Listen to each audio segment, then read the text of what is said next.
Avertissement, cette vidéo contient des images qui peuvent heurter la sensibilité. En période de guerre, il est souvent nécessaire de faire bien des choses différemment. Et la chirurgie ne fait pas exception. En temps de paix, on aurait raison de penser que du matériel perfectionné et la dernière technologie sont les meilleures options pour les patients. En période de guerre, la réalité sur le terrain peut imposer tout autre chose.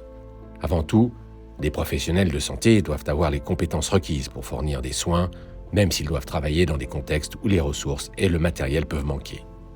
Depuis novembre 2023, notre équipe de chirurgie de guerre soutient le personnel médical à l'hôpital européen de Gaza, à Khan Younes.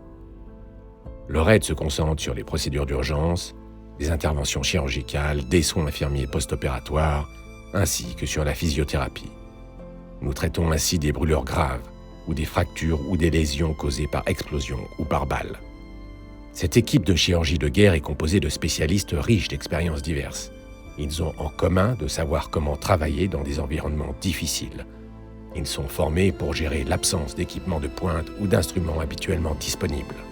Lors d'un conflit, les soins dispensés aux patients peuvent être perturbés par des coupures d'électricité, de l'eau potable en faible quantité, l'effondrement des systèmes d'assainissement, le manque de nourriture et les difficultés pour obtenir du matériel stérile.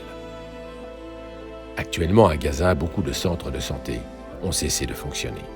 Cela a des répercussions sur la santé de tous les habitants et sur leur établissement. La chirurgie de guerre et les adaptations qui l'accompagnent offrent les meilleures chances de recevoir des soins adéquats dans un environnement aussi instable. La chirurgie de guerre sauve des vies. Comité international de la Croix-Rouge.